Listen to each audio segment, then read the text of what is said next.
Okay, wow, 11 really snuck up on me today, guys. My hair is wet. We are here. Super excited in terms of, what's going on in the world, conversations we're having about voting and all of the things to talk about local issues too. Last week we talked about Measure J, which I'm very excited is on the ballot. And today we're going to talk a little bit about the school board. Y'all know I'm not a parent yet, so I don't have kids in school, but I do really care about LAUSD, our teachers, their union, and there seems to be some stuff going on that is weird. So I'm going to welcome some really amazing ladies to talk today, and we're going to see if we can get to the bottom of some things. Jenna's coming on. Let's see. Hi! Hi! Good morning. Good morning. So happy to see you. I know, I'm so happy to see you. Fun fact for everyone who's here with us this morning, Jenna and I literally grew up together from like the crib. Little Babies. And you have amazing babies and have worked in education, and you do so much for teachers in LA. And interestingly enough, you texted me a few days ago. I have been talking to many of you guys also viewing this know Audrey from One Tree Hill, one of our amazing writers. And Audrey reached out to me about a school board race and how really horrible some of the attack ads are. I got sent some flyers that I didn't even want to post. They're really anti-Semitic. They're really revolting about a very beloved school board member. And that obviously lit me up. And then ironically, Jenna, who's essentially my sister, that I've known literally my whole life, knows Audrey and was like, what do you mean you guys are talking about this? So that's the background of how we're here. And I would love for you to kind of run us through what's going on, because we're also focused on the presidential. Obviously, things are literally and figuratively on fire, but for LA families, these local races are really, really important, and I would just love to know what we need to know. Yeah, I mean, first of all, I'm super excited to be here because this issue of billionaires using their money to influence local elections doesn't really get the attention that it deserves because it's gross, right? So for example, the Walton family of Walmart fame has put in $750,000 into local District 3, which is board member Scott Schmerelson's campaign. Just them. Reed Hastings has put in $1 million. None of these people live here. They don't have kids in our schools. They're trying to dismantle our public education when it has nothing to do with them. They should take that money. So between them, excuse me, I get all fired up. Between them and the Charter School Association and their other, billionaire and millionaire donors who they're using our kids as commodities, right? These there's ways, and my favorite charter talking point is, in California, we don't have for-profit charter schools. There's a great article in Forbes magazine called How to Make Money Off a Nonprofit Charter School. There was a family in Beverly Hills called the Parkers that I believe they're in jail. I mean, it's a pretend talking point, right? And the fact is, these billionaires are coming in and they're sending out these hateful, negative, nasty flyers. The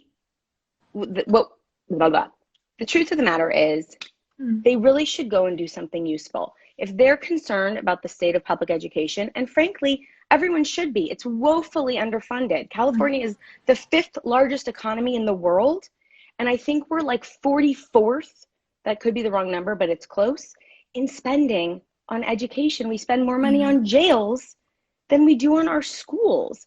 That is a problem, but the solution isn't to give all the money to a small group of schools. The solution is, how do we build up public education? That Mm-hmm. money, so just so you know, at this point, there are 2 school board races, and I'm going to talk about one, and then the amazing Ilse from UTLA is going to come on and talk about another. Yeah. I live in board member Scott Schmerelson's district. It's board district 3. It's part of the West Valley and then the southeast part of the valley as well. Mm-hmm. I get a flyer every day telling me vile things about him that are untrue. Things I'm not going to repeat because I don't want to give voice to them. Mm-hmm. But that money is destroying a good man, a man who all he wanted to do when he retired was to continue helping kids and continue helping teachers. He authored the Safe Gun Storage Act resolution, which has now been duplicated in districts across the country. He is he's a good man who's being destroyed by big money. Well, and one of the things that, when you mention there's this talking point that in California the charter schools are nonprofit, I did a little investigating, after Audrey brought this to my attention, after you and I had a call. And one of the things that is frustrating, and, some of my dearest friends used to be teachers, did TFA, some of the most important people in my life. And they were explaining that the essence of a nonprofit charter school is an incredible idea, that when they hit the market, if you will, so many people were so excited about the potential. And when this line was drawn for me, I was like, oh my God. And it's a thing I really want to learn more about systemically, is that a lot of folks who run charter schools began to look at the ability to do that essentially as like a land business, a real estate business. Exactly. And they're modeling now certain elements off of the privatized prison system, which I was like, 100%. This is not okay. And again, to your point, I'm not here to say that there shouldn't be any charter schools. And I'm also not here to say, well, really anything about it. But what I want to be clear about is that I believe in exactly what you're saying, which is that all schools need to be better funded. And it shouldn't now be about public schools getting different funding based on zip codes, based on property taxes. And it also shouldn't be about charter schools versus public schools. It should be about how are we supporting schooling, period. How are we better funding our kids, period. How are we making sure that kids have healthy food to eat at schools, period. This stuff, as you mentioned before, when we see $7 million worth of 8.7. We're up to 8.7. 8.7. I was just, thank you to journalist Kyle Stokes for the 8.7 number. Imagine what could be done for kids with that money. Well, instead of sending out flyers. I mean, like you said, some of the flyers that are going around LA, I saw a flyer that was made in an opposition ad, against Mr. Schmerelson. And I was so taken aback by how vile it is that I didn't even want to share it to call it out. Yeah. And what I take issue with is that this is a man, as you mentioned, who has been endorsed by the LA Times, the state superintendent of schools, the Sierra Club, Planned Parenthood, the Democratic Party, all of our local Democratic clubs. Every club, yep. Every single one. He has been working on supporting kids through this pandemic. He, as you said, worked on gun safety in schools. And you said something to me on the phone the other day, which I'll repeat because I don't know that you want to, but you were like, if you've got all of these moms who used to be teachers and Planned Parenthood endorsing an old white guy, like that should tell you how amazing he is. So many of us are out here saying, put more women in leadership. And this guy's been so good that we're all on his team. And I love that, and what I said to Jenna, I was like, think about, my dad's an old white guy and he's literally the best. It's like, there's good guys out there who we do want advocating for us. And I just wish that it didn't have to get so ugly. And while I understand, races around the country, why people want to support, let's say, a senator, you know, like I've been Sure. supporting Steve Bullock in Montana because Montana is one of my favorite states in America. And he's working so hard to preserve environmental rules there that are great for all of us, for clean water and for like the big feather and fowl guys. Like if you're a hunter, you should also care about the environment, Yeah. you know? And so, yes, I send money to Steve in his Senate race because I want a senator who cares about the environment. But Well, I'm also certainly the not getting Senate involved. races. I was just going to say, but I'm not getting involved in like school board races in any Montana, other city right. because No. that's not, I don't know. It just feels so crazy. I don't understand why, you know, a billionaire family from Arkansas cares about District 3 schools in LA. I'm like, maybe support kids' education. Maybe use your billions of dollars to like build computer Right? labs or health centers or something at Totally. schools everywhere. Put a counselor in every school in LAUSD and fund it for the next 5 years. Which you you know could what I have mean? done Like, with $9 million. yes! Close But to 8.7, I have like for whatever reason, I've been having these like refrains from Hamilton running through my head. And every time we talk about this, I keep thinking of the lyric, "Why should a tiny island in the sea regulate the price of tea?" And to me, it's the same thing. Like, why does a family who lives literally, who's based in Arkansas, need to impact my children's representation on the school board? There's two candidates in this race, right? Mm-hmm. I am not going to say anything negative, okay? Because I don't need to. The candidate that I volunteer for, the candidate that I support is amazing. That's all we need. I feel like I have to spend so much time fighting these hateful things they say about him when really I'm like, go say good things about your candidate.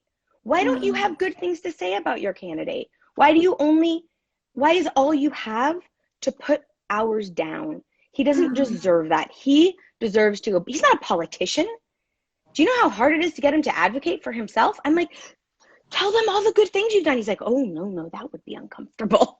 Like, he just wants to go help kids. He does the things he does because it's the right thing to do. And it's funny, one of the things they like to say against him is, oh, he used to be a Republican. Well, and Sophia, you know where I'm going with this. I was raised Republican. I was Republican my whole life. Yeah. And I wear that like a badge of honor because to me, I call us reformed Republicans.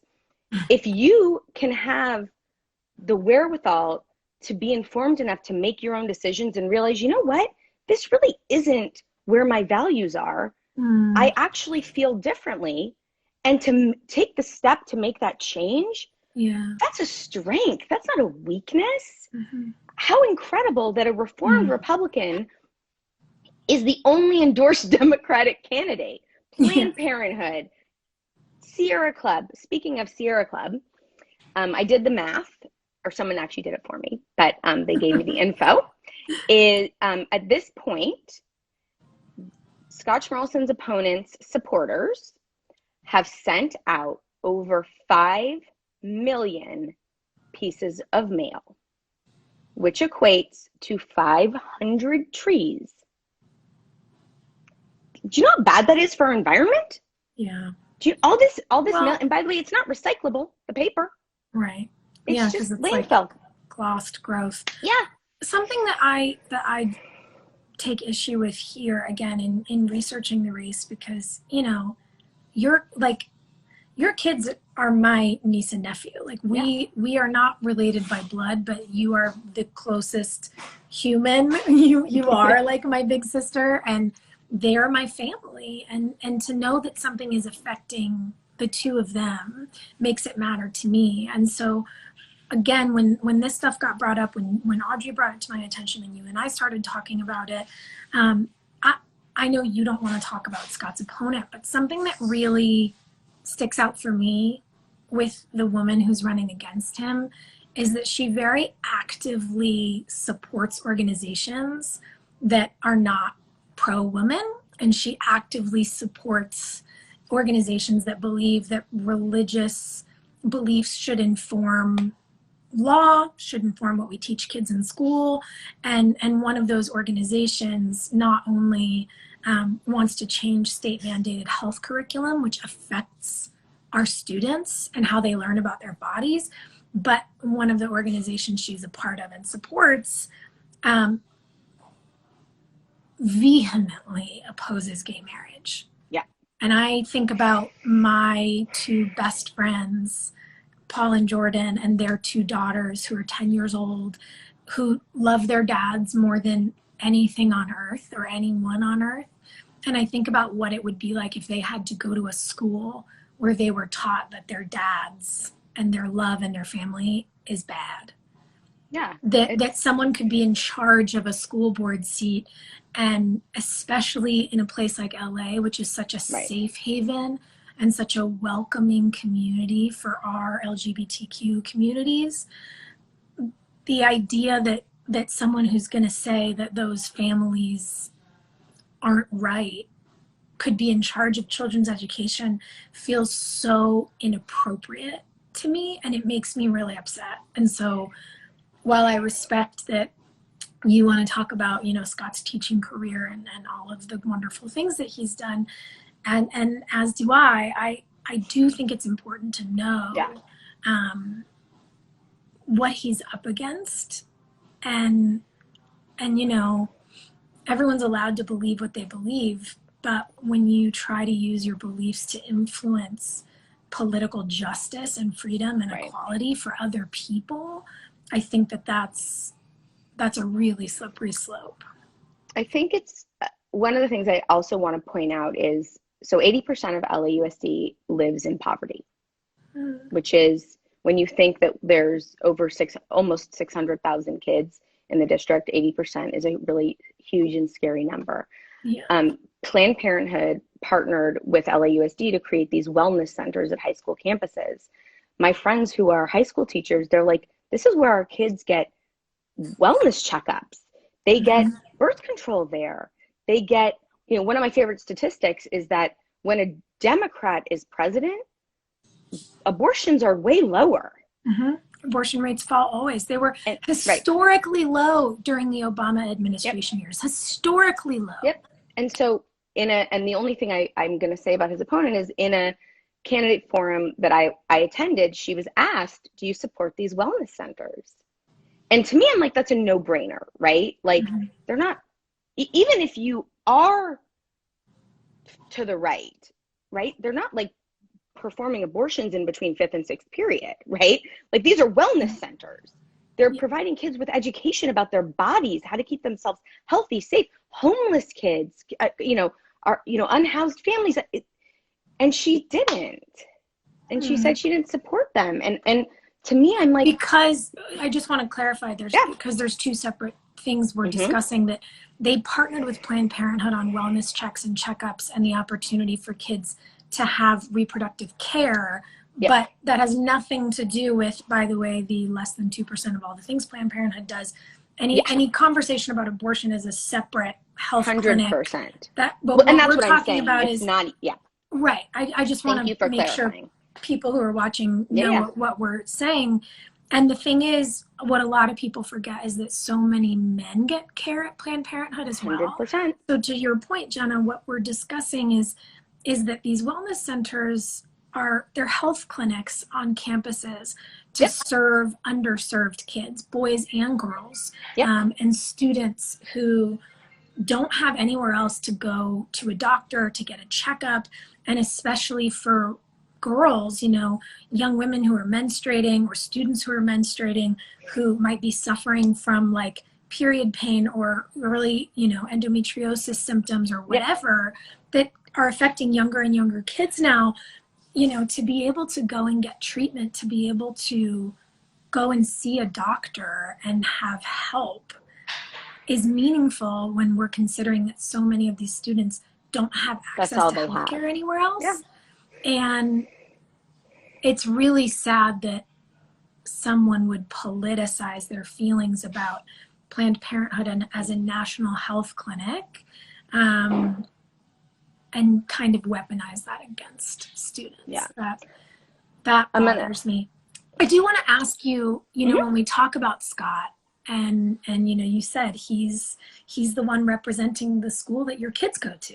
Yeah. What is he all about right now? What's he fighting for? What's he working on?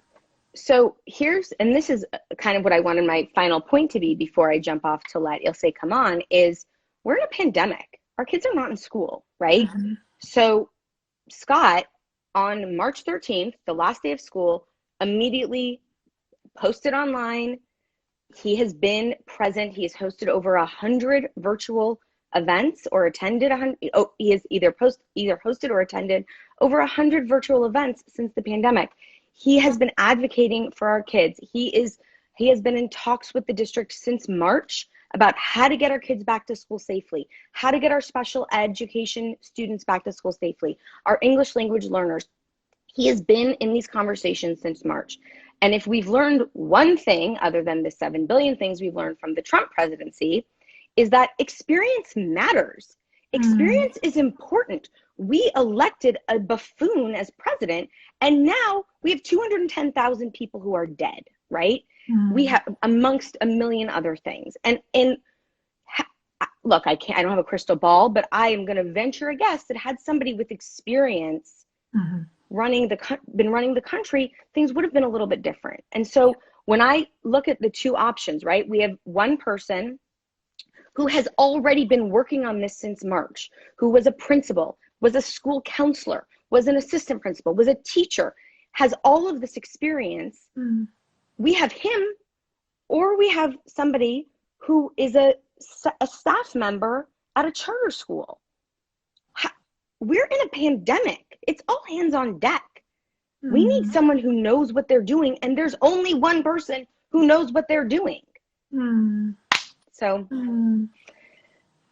our hashtag we've been using is bake sales versus billionaires, because while I'm at my house hosting a bake sale to try to raise some money, right, they are airing ads during Laker games.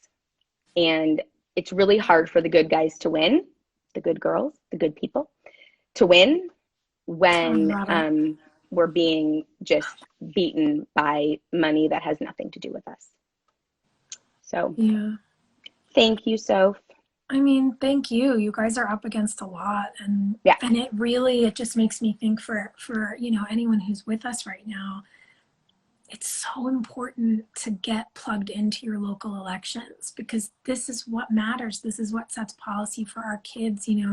School board elections and local measures and all of the things that we're talking about down ballot are really, really important as we head into a big election year. And I'm just really grateful because, like I said, I'm not a parent yet. I don't have a horse in this race, but you do. But you're a member of this community. And that's exactly it, but even though people could say that, I care because A, because it's your kids, and B, because these are all somebody's kids. And I think it's just an upsetting thing to have seen the stuff that you forwarded me of those mailers. I was like, you know what? We got to talk about why this is happening, because this is just plain wrong. And I'm sad to see the sort of lie parade campaigning taking a page from the Trump playbook and bringing it into races for school board seats. It just feels so yucky, and I really think we need to steer the ship in a new direction. Well, that's the thing, is if who else supports charter schools is Betsy DeVos and Trump. So and the privatizing of them and the making them for profit, and they have a goal it's a quick jump. You know? They clearly have a goal in mind here, and to your point, I think it's about investing in our schools and in our kids and making them better. We don't throw the baby out with the bathwater, as the saying goes. So thanks for coming on and just giving us a little bit of information, and we're gonna jump on. We're gonna jump on with the Los Angeles Teachers Group now and get a little info there too. I'm gonna do a quick plug for Scott. If for anybody who now hearing all this wants to donate to us and help. Yeah. And I want to clarify by us. I keep saying us because I'm so invested in this. I don't work for the campaign. I am a parent. I'm a mom. I'm a volunteer who's just feels really strongly about this. I am here completely on my own, just as a mom. But if everybody could check out Scott for LAUSD he's on Instagram, Facebook, and he has a website, scottforlausd.com. And please throw us a couple bucks. We could really use it. Give us some love on social media, and let us know that you care and that you're with us in this fight. Yeah. So thank you. Thanks. Mwah. Good luck, and we'll see you. We'll see you soon, I hope. Anytime. Mwah. Bye, guys. Leave. Okay, let's talk teachers union. Let's see, how do I find? Okay, go live with UTLA. Uh-oh. It says unable to join, but viewing. Oh, there we go. There we go. This is wild. I haven't had 2 guests in a long time. Hi. Hi. How are you? Pretty good. How are you? I'm okay. Just heard you and Jenna, so I'm all inspired. Thank you so much. Will you go ahead and introduce yourself to everyone? Tell them a little bit about UTLA, and then we'll get into some of the particulars. Yes. Well, hi, everybody out there in the digital world. It was here before the pandemic, but now it's become a way that we get to see each other, during these conditions. Shout out to you all for tuning in, honestly. And shout out to Sophia for having this platform. Not everybody uses their platform for this kind of thing, So yes, love it.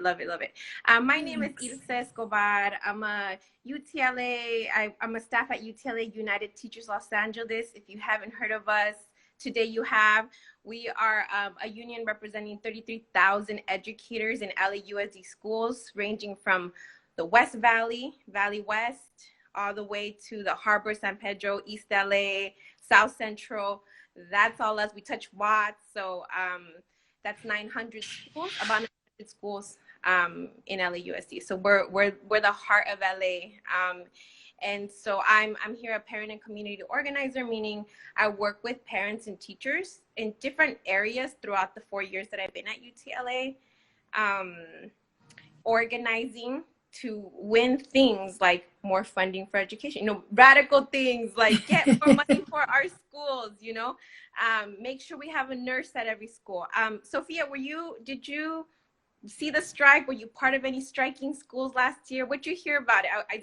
Oh my God, it was huge. I was just like weeping, sharing photos of the strike and the marches, and it was so amazing to see so many parents and students and teachers show up and demand better for our teachers and for all of our schools. And Jenna and I were just talking about this, that it's so important that we look at what we invest in, and that we invest in our students, and that we have people who are experienced and also really campaigning for change and betterment, because our school system is everything, honestly. It's everything. And so I'm curious, what was your experience like, during the strike? Can you tell people what you guys were striking for? Because I'm sure there's lots of people who are watching right now who may not have all the details. Yes. So first and foremost, as working for the union, that's one thing as an organizer, but as a human being, I will say I got to this country from Mexico. I crossed the border illegally with my mom and my sister, and a year from kindergarten. So about a year later, I went and my mom registered me in kindergarten at the local public school, and I didn't have to do much. They were like, oh, they only speak Spanish. Let's get you in a bilingual class. And not much else was asked of me. I didn't have to test into the school, you know, which is something that happens at charter schools, is you do have to test in or show some kind of merit. I can only imagine showing up at a charter school that, you know, and being like bombarded with all these things about test scores. And I'm like, you know, my mom is learning how to speak English. So there's that. So that's why I'm a believer in public schools. It's one of our last civic institutions, meaning that it's still in our hands. It's fully taxpayer paid. Nobody could deny you walking into the school. They'll find a place for you, you know? And what privatization is doing is trying to change that, really, make this other system, siphoning tax dollars, not accountable to the public.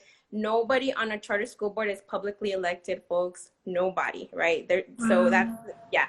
These are not, they could take tax dollars, but not publicly accountable. So there's that piece.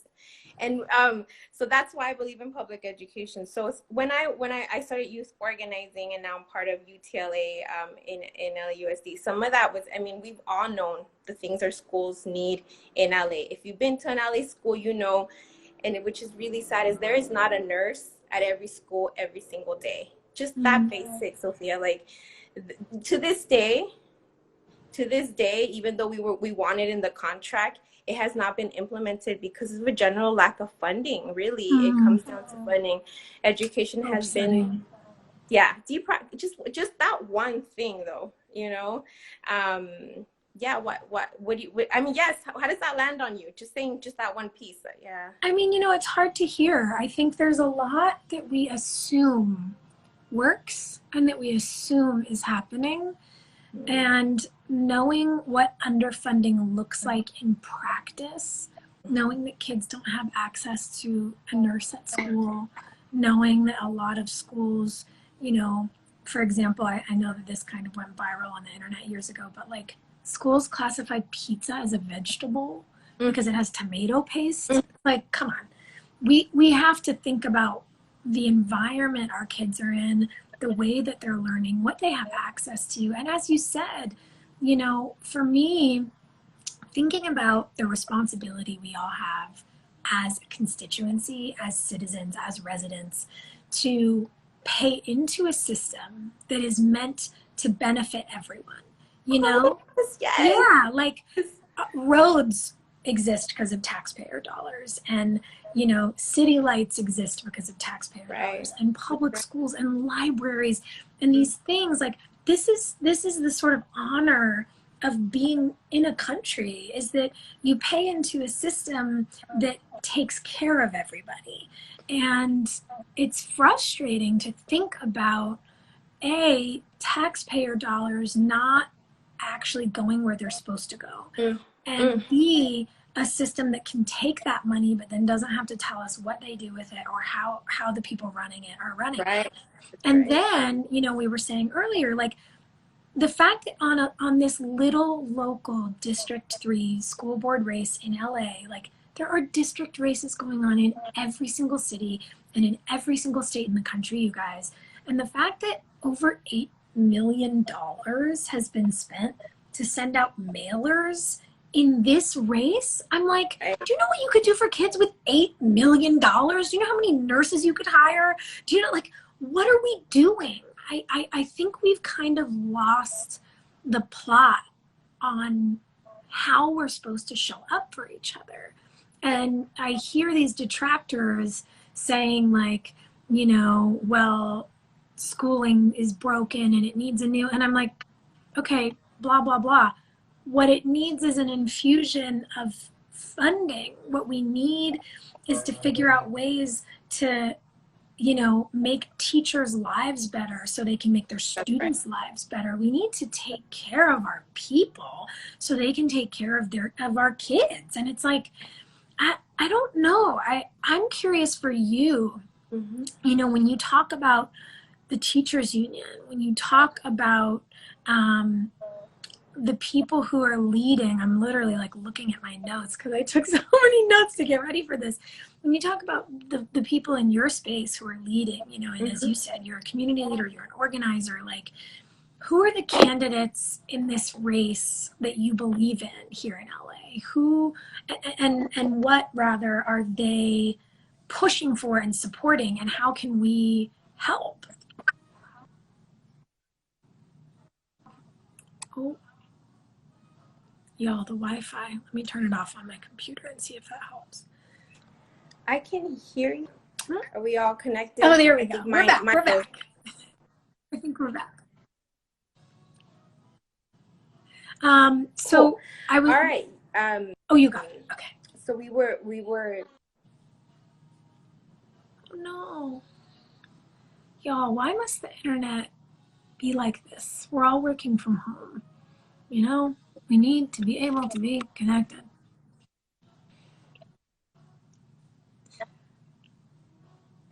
Try. Let me see if we can. Oh, I can hear you. Oh. Okay. Wait for it. Let's see.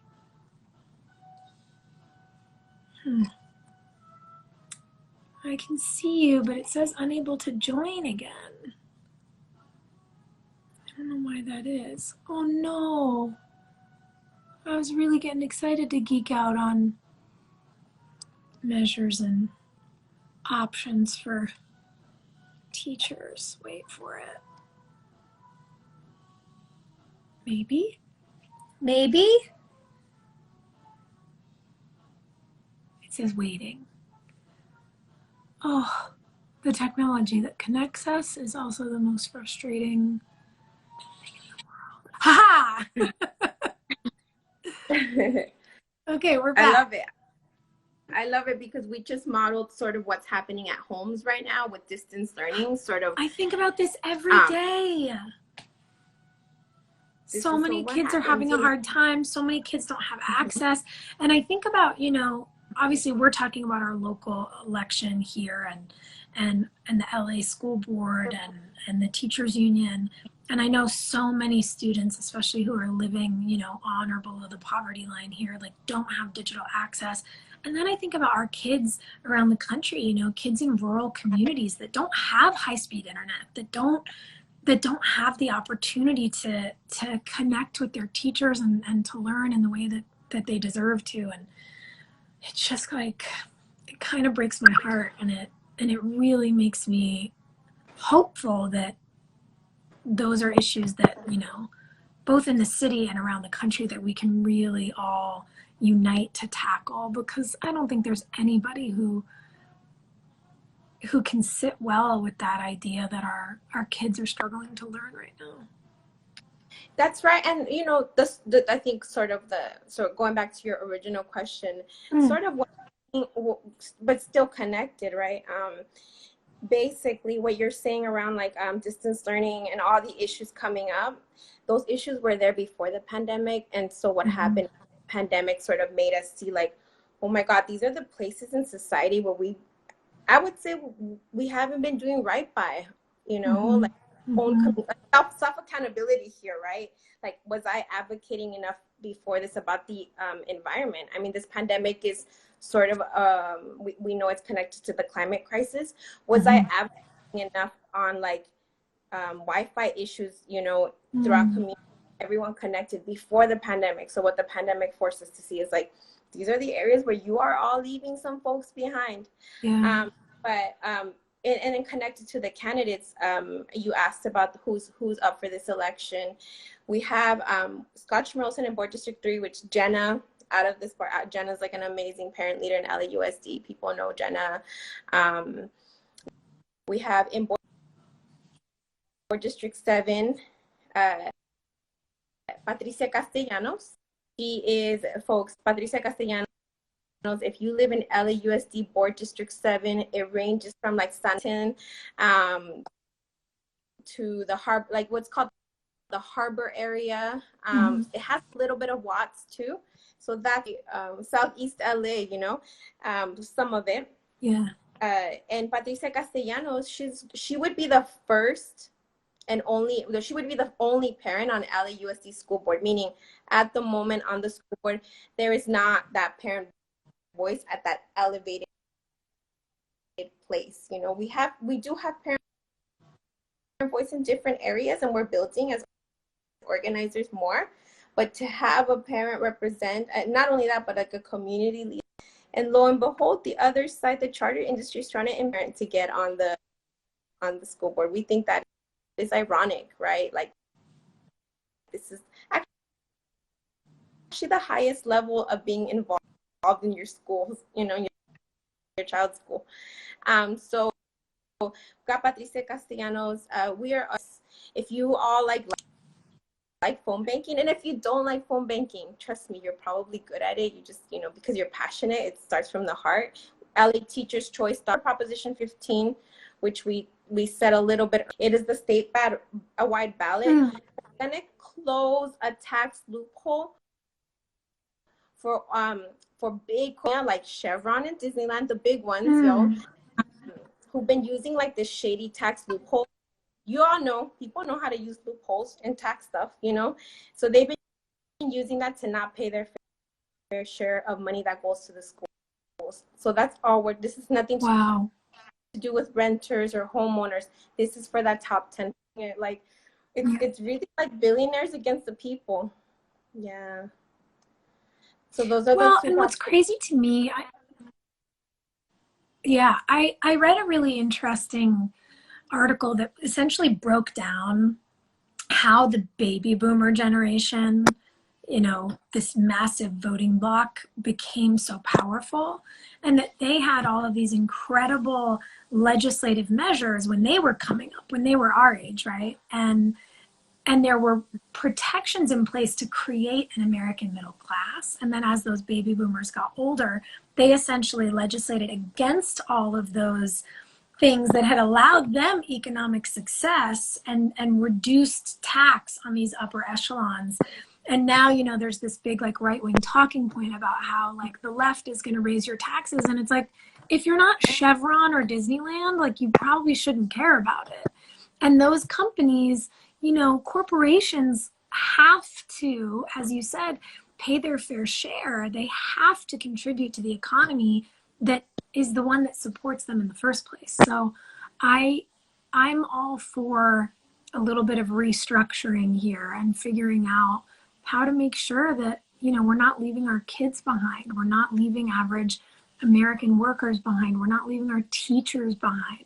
People need to be supported, and that doesn't mean like we're giving things away. It means that people need to be as supported by the economy that they pay into as others are. And I think that, you know, Prop 15 is a really big deal. Like you said, it protects homeowners and residential property owners and small business owners, and creating a more fair structure for the big corps will mean that money can go to those small business owners, money can go to residential property owners, money can, you know, go into schools and public services. And, you know, if you get to be super successful here, like, give back. That's all. Yeah. Oh no. Hold on, I can't hear you now.